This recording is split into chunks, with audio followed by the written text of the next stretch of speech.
All right, what is up, tycoons? What's up, traders? Super excited for today's video. We're going to give another update on natural gas, cover some of the natural gas news first, and then we'll dive into some of the technical analysis, go over my charts that I'm looking at on the futures, as well as the spot price of natural gas. And of course, we're going to take a look at oil and UNG as well. So make sure to smash that like button, subscribe to the channel if you guys are new. I'm doing natural gas videos about 2 or 3 every single week, keeping you guys up to date on the news as well as the technical signals so that you guys can follow. So if you want a good channel where you can stay up to date and get frequent updates on natural gas, this is definitely going to be the place for that. And if you don't care too much about the news, feel free to skip forward to the second half of the video. You can jump straight into the technicals from there. With that being said, we're going to jump straight into it. Starting off, and so according to reports from CFTC, the net long position of commercial traders for natural gas futures has reached the 2-year peak that usually represents an intermediate term bullish signal. Warm winter's temperatures had led to accumulation of substantial inventories on natural gas in Europe and the US. Gas storage in Europe was around 60%, with a seasonal average of 37%. And inventories for the US were almost 20% higher than their average for 2 years. This resulted in a massive drop of natural gas prices. And I mean, if you guys have been tracking this stuff, I'm sure you can see that on the charts, right? Oil went from the hundreds down to the single digits, right? And it's been a really steep decline, but technically there was a parabolic acceleration to the downside with a potentially reversal formation at the bottom. The price area of 2.7 to 3 has become a resistance, but the price action seems to be robust to sell-offs amid correction for oil and gold. There's a possibility for natural gas to test the level of 3 again, which may open the road to the 3.5 to 4 area. Now, if we take a look here, the title of this article, Natural Gas Futures, a deeper decline is not favored. They have a nice little chart, kind of explaining why. But considering advanced prints from the CME group for natural gas futures markets, open interest shrank for the second straight session on Thursday, now by around 1.7K contracts. In the same line, volume dropped for the third consecutive day, this time by around 12.6 contracts. Solid support remains around 250. The prices of natural gas added to Wednesday's retracement on Thursday. The bearish move was against the backdrop of diminishing open interest and volume and suggests a low probability of further decline in the very near term. So far, the commodity faces a decent contention around the 2.5 region. And so what they mean by this is typically, when a trend is really strong, you're going to see volume coincide with that trend, right? And so you can see that we've started this downtrend here, okay? But in the red line here is the price of natural gas. But if you look at the volume has also declined. So, I have a whole video actually on how to trade volume and really understand volume, but you want to see volume go up in whatever trend you're looking for, right? So if you're in a downtrend with low volume, then typically that means that the downtrend is weak, right? And you can see here, this was a strong downtrend when we were going down really bad throughout the past year, okay? Or through this time period here, you can see that volume was actually increasing, okay? So, decreasing price plus increasing volume equals strong trend. But here, decreasing price with decreasing volume does not signify really a strong trend. So that's kind of why they're saying this, and that's why they're saying a deeper decline is not favored. Just to explain that a little bit more to you guys. Now, Texas state lawmakers have unveiled a plan to curb renewable energy and subsidize natural gas. This is happening, very recent, right? This article just came out on the 10th. The story of what comes next for the Texas power grid took another twist Thursday as state senators unveiled a package of bills aimed at dramatically reducing renewable energy generation in Texas while pushing public money toward the construction of natural gas power plants. But the proposals rely on discouraging Texas' fastest growing energy sources, wind and solar power, while incentivizing the construction of natural gas power plants that will take years to build. He said Senate Bill 6 will also create a bank of public money to help finance the maintenance and operations of existing power plants. Still, another bill, Senate Bill 2015, would require at least 50% of new power generators built to be dispatchable generators.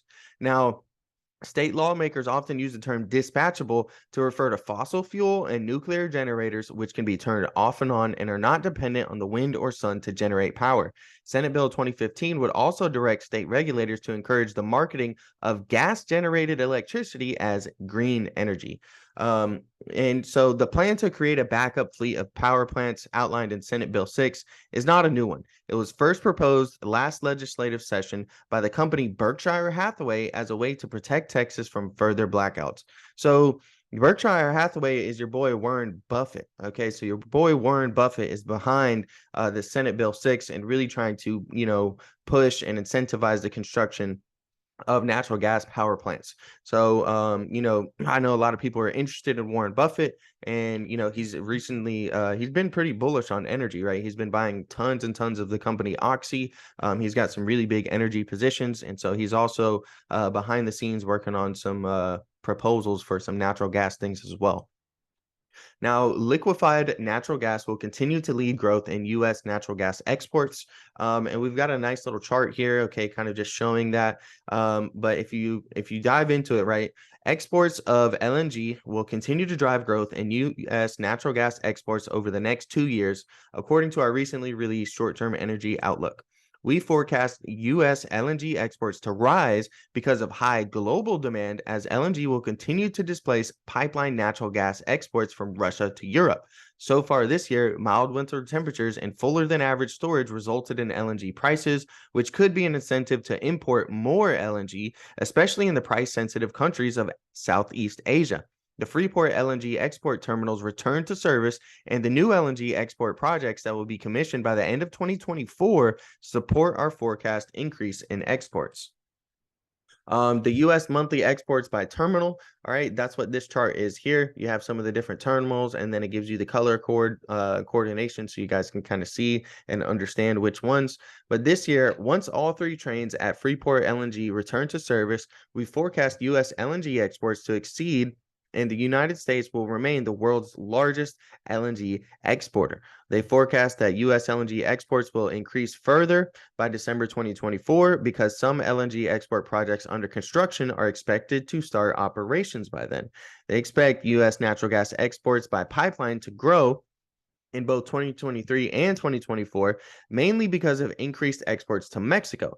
Several new pipelines in Mexico, the Tula-Villa de Reyes, Guaymas Arroyo, the Mayacan pipeline in the Yucatan Peninsula, as well as some other minor interconnects, are scheduled to come online in 2023 to 2024.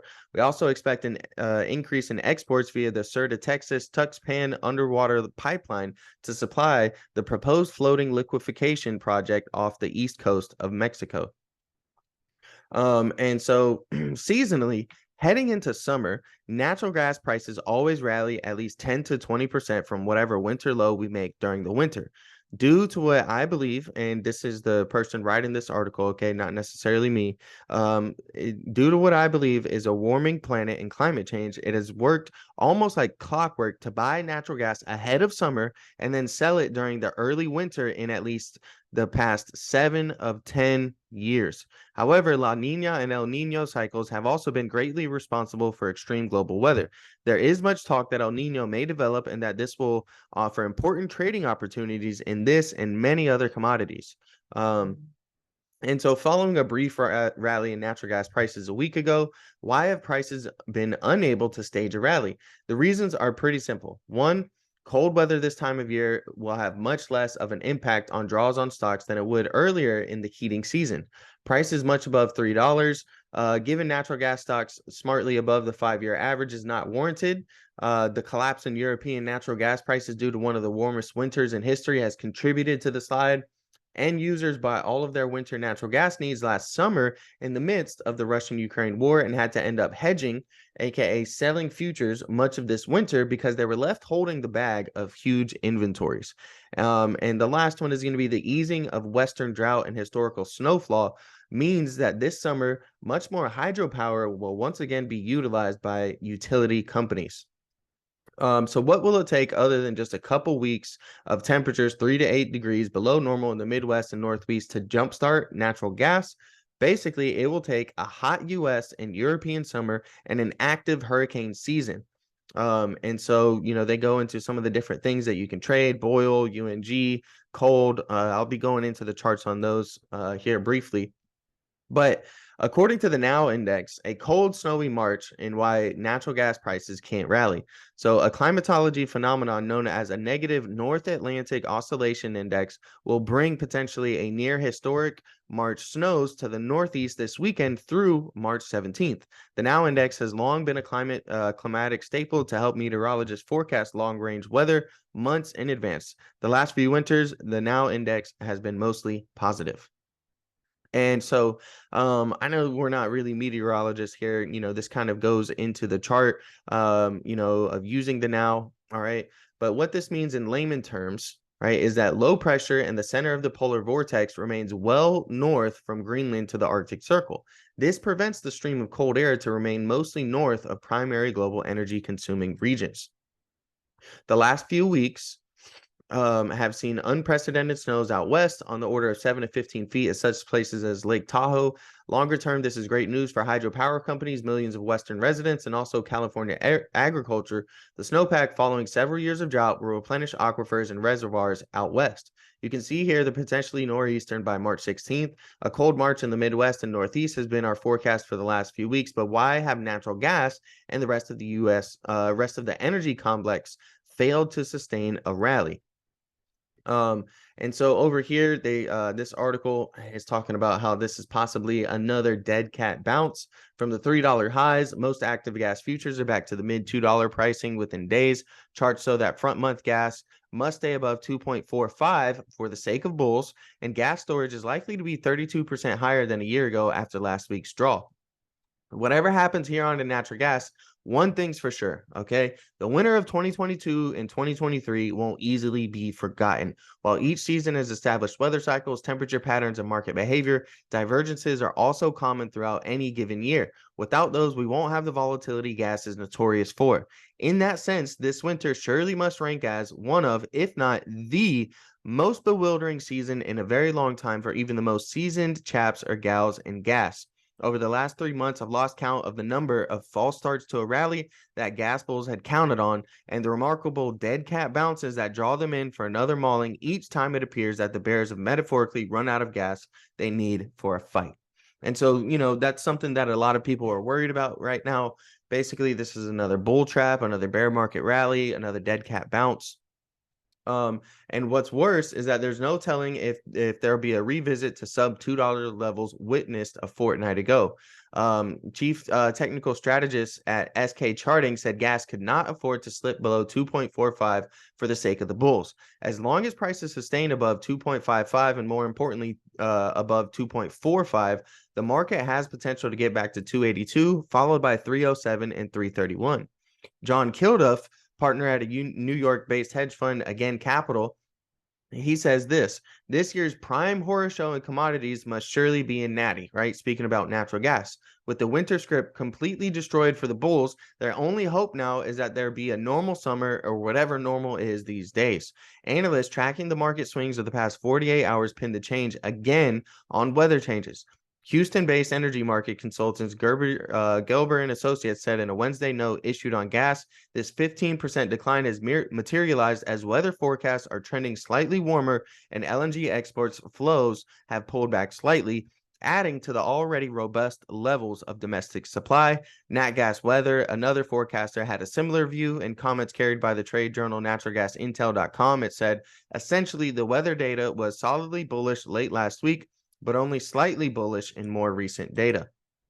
Now, we're going to dive into the charts now. We're going to start off here with the spot price, okay, and then dive into the futures and Boyle and UNG. It's really important to kind of pay attention to all four of these, even if you're only trading one of them, whether it's futures, Boyle, UNG, you kind of want to pay attention to the spot price of natural gas, as well as, just some of the other things in general. So I'm going to break down the trading strategies that I'm using, that I'm looking. Remember, this video is not financial advice. All it is really just going over some of the key data, some of the news, and some of the different indicators that you guys can start to use to really help to give you an edge. Now, What we have here is divergences spotted. That's what I mean by the MACD and RSI signals. So we have RSI, relative strength index divergences combined with MACD signals, whether it's an entry or an exit. And these have played out very, very well over the past, couple years, right? So if you take a look, we have higher highs right here. Okay. But the RSI, remember, this is measuring the relative strength of whatever you're looking at its given price. So if the price is going up higher, the strength technically should be increasing as well. This doesn't happen all the time. In fact, there's many times there's divergences. And so that's what we get here, where we have higher highs and then we get lower highs right here. So in this case, making the lower highs with higher highs on the price would be a bearish divergence. And then we get an exit signal right here on the MACD where this red line crosses below the blue line. So you combine two indicators together, two different strategies, and it can be pretty useful, right? And we'll go over all the different examples. Over here, we actually get a bullish divergence where we're making lower lows combined with higher lows on the relative strength index. So increasing in relative strength as price is going lower. We get MACD entry signal there. Over here, higher highs on the price, lower highs on the relative strength index, exit signal on the MACD. We get a sharp move to the downside, followed by a bullish divergence with lower lows on price, higher lows on the relative strength index. MACD crosses over. And now this is the daily time frame, okay? The MACD is most effective on the daily time frame. You can use it on other time frames, but just keep in mind that when it was made and historically it's more accurate and more useful on the daily time frame. Over here we get higher highs, lower highs on the relative strength index. Red line crosses below the blue line on the MACD. We get a big move down. Then we form a bullish divergence, right, where we have lows, lower lows, low, higher lows, right? And then MACD crossover right over here. We get a sharp move up. And these are our two divergences that we have right now, right? So we had this initial bearish divergence combined with an exit signal, lower highs, and it really brought us back down. But the reason this is still relevant is because we never broke back through this trend line, right? If you extend some of these trend lines out, you can see we eventually broke through those trend lines. Even over here as well, we broke through that bearish divergence trend line, and we ended up breaking through this bearish divergence trend line as well. We haven't broken through this trend line yet, right? We're actually in the symptoms of having a look above and fail, right? So we wanted to see a breakout retest and then reclaim this bearish divergence trend line from resistance to support. And so we're currently right at the trend line right here, but we don't want to see a look above and fail. The reason that that's important is because bulls are presented the opportunity on a breakout. So, on the breakout is when bulls should really step in and really be pushing that price up higher. But rather, we're coming back and retesting the trend line now. So, we could get a textbook break, retest, and then, push up higher. That's what we're going to want if we're bullish. And if you're bearish and you're looking to go long on cold, or you're looking to short UNG or Boyle or futures, pay close attention to see, if we get that look above and fail and we come back down into this range, that's going to be a bearish signal because bulls were presented the full opportunity and really didn't have any follow through and just showed that bears are still in control. Now, that's that bearish divergence. It's from a while ago. Okay. It's from, basically the winter, the end of the year in 2022. All right, where we had this initial spikes and then sell off. And we do have bullish divergence. So take a look how we have a low here, right? Low, and then we have we have lower lows over here. So big downtrend, but we have a low, we have a higher low right here and a higher low right here. So even if we do come back down, we really want to hold this bullish divergence trend line, and that's going to be an area to look for a potential bounce. Now, they talked a lot about the 2.5 region. Spot price is at 2.52 at the time of this recording on the weekend. All right, and we're holding above some of my key levels, right? So the key levels of support, you can see we tested them a couple times, then it acted as resistance over here. We broke out, we're retesting it again. But $1.87, 2.2, 2.43, 2.79, and 3.32 are the main levels that I'm really watching when it comes to the spot price of natural gas. Some of the articles mentioned, holding above 2.45. My level's right there around 2.43, right? So we're, about a couple cents off. Then they mentioned it has the potential to go all the way up to 3.31. I got a level right here around 3.32. I've had these levels for a long time. And so it's just kind of nice to see sometimes some of the articles aligning up with some of the technicals that I have right now. I'm getting this 332 level because this is our lows from December 2021, right? So we retested those lows again over here, that we retested and ultimately broke through, flipped it to resistance and headed lower and came down to some of those price targets. Now let's get into the futures chart.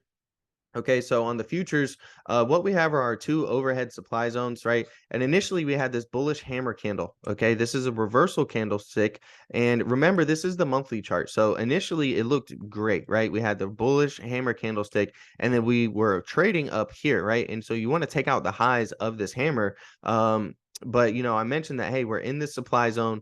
The monthly candle was just starting, and so we could see some reversals, because we're in this supply zone.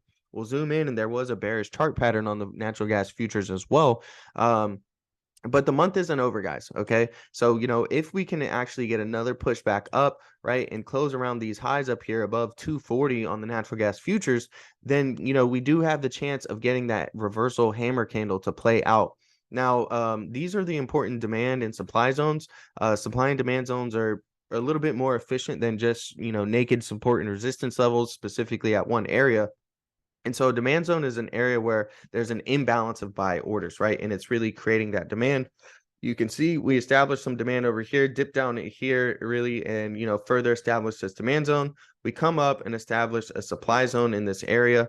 And then anytime we come back and dip into our demand zone, we get a nice push up, right? We dip into it again over here, we get a nice push up, and then we establish a new supply zone up here, right? And we come back down into our demand. All right, we rally up, dip back down into demand, rally up. And you can see that as soon as we touch this demand zone, we haven't touched this demand zone for a few years, right? Since 2021.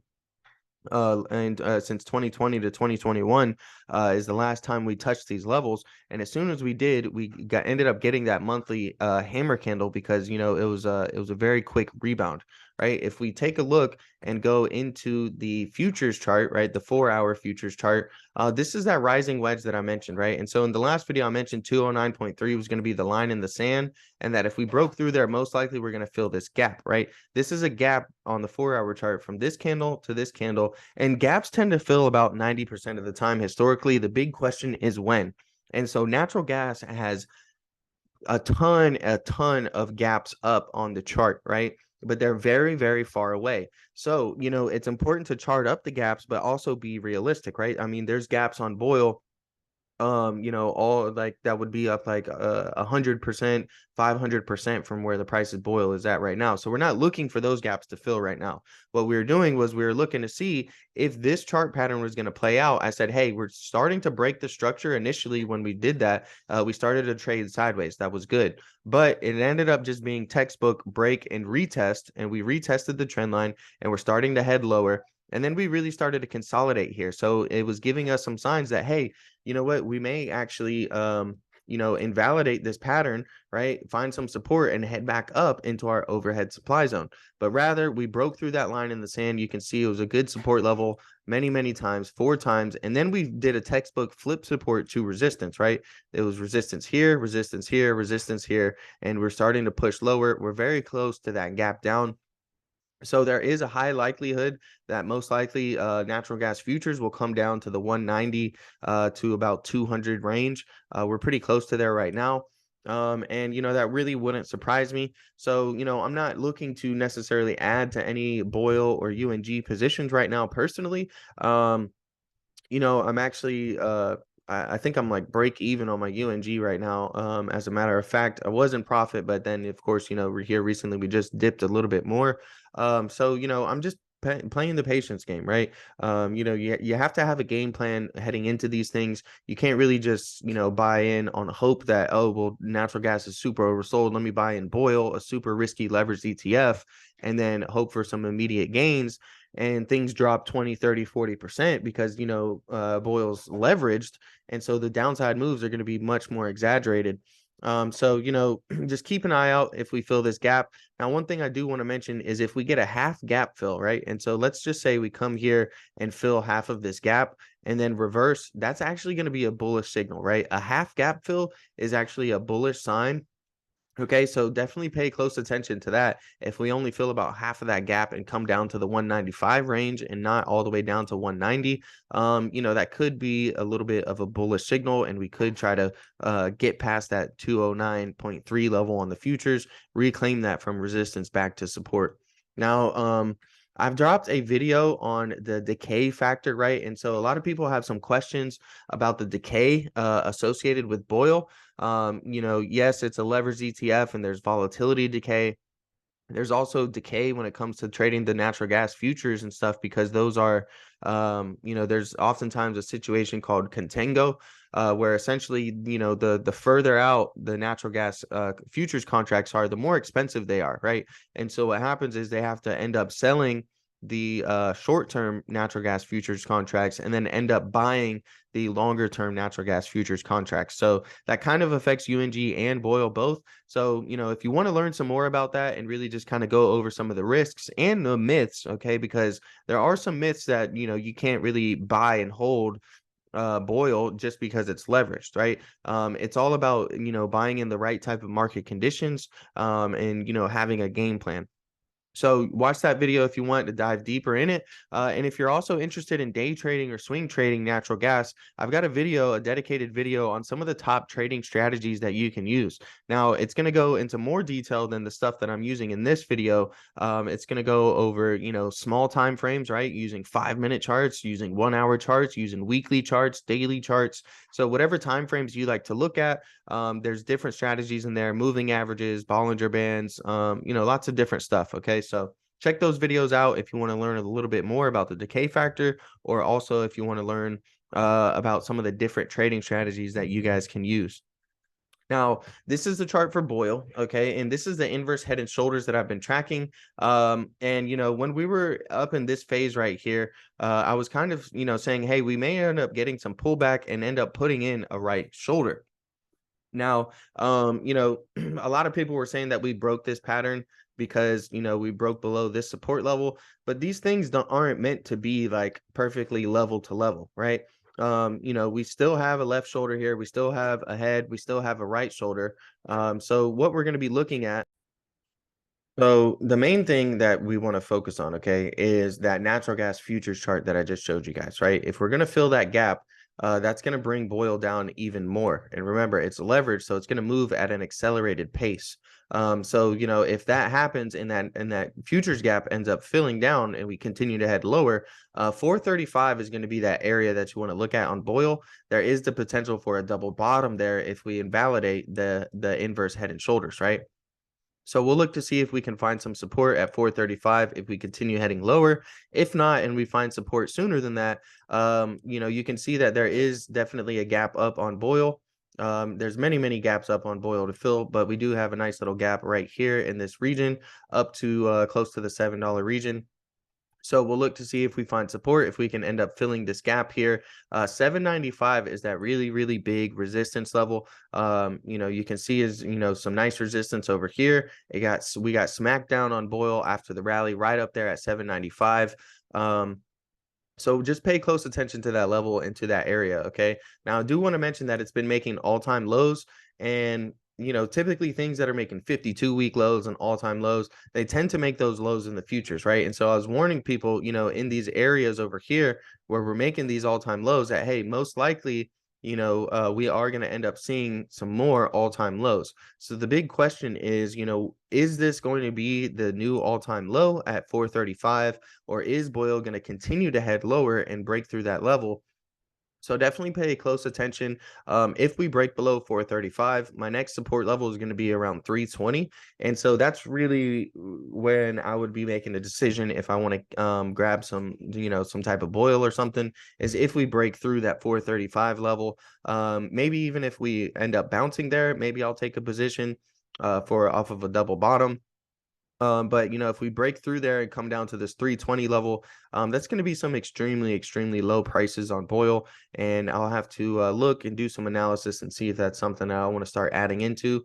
These are the BOIL fib targets and the MACD and RSI signals. So on the initial chart, I went over For spot price, you know, I kind of explained the natural gas, or yeah, like basically how to use the MACD and the relative strength index. So if you take a look here, right, we have a low, right? We have a low right here on our price, and then we create an equal low over here. But meanwhile, we put in a much lower low. So, you know, natural gas, you know, Boyle was heading much lower, but we created an equal low. That's a slight bullish divergence.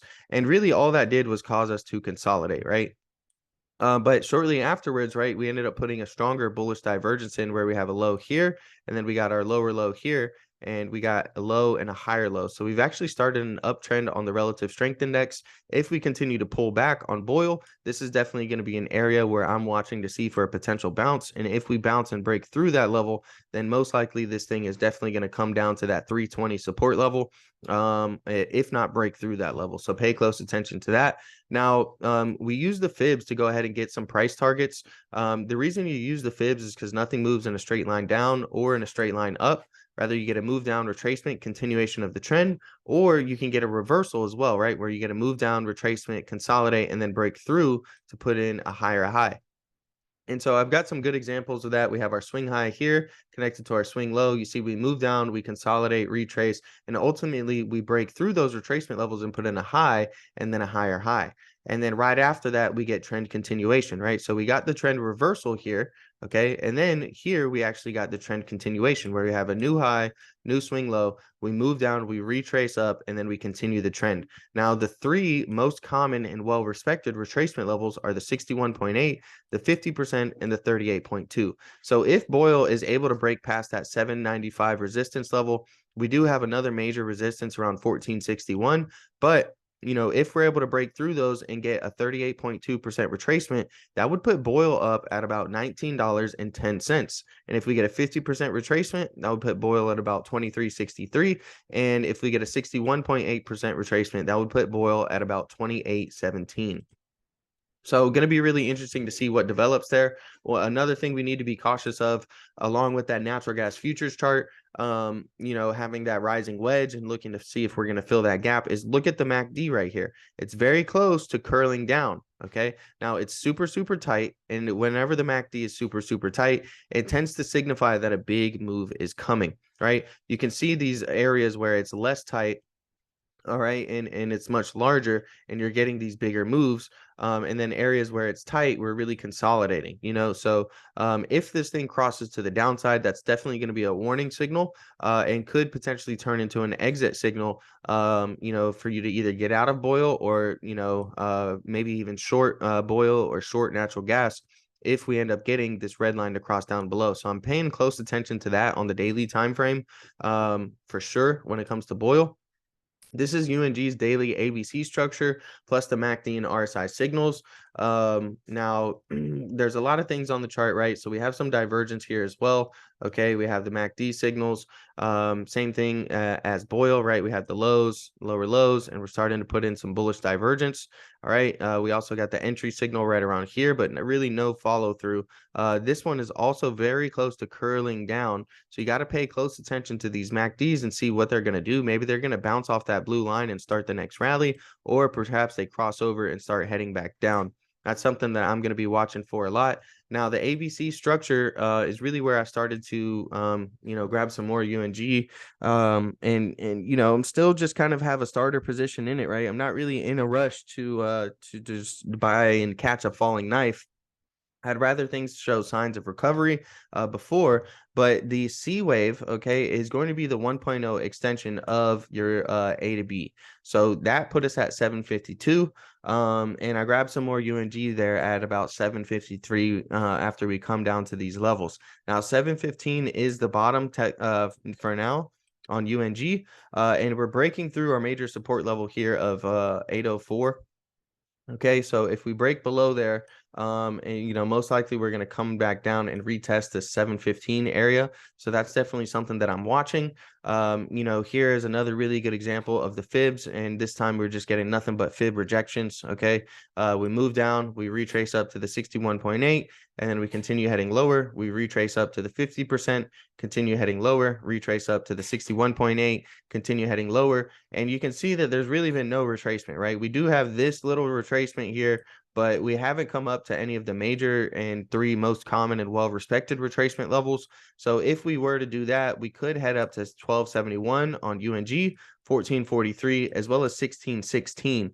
Now, there are some major resistance levels, of course, we have to break through to get there. Those are going to be 1167, 1031, 904, 822, and 804. All right, those are the major levels that I'm watching on UNG and the ones that I'm really paying attention to most. UNG also has the inverse head and shoulders forming.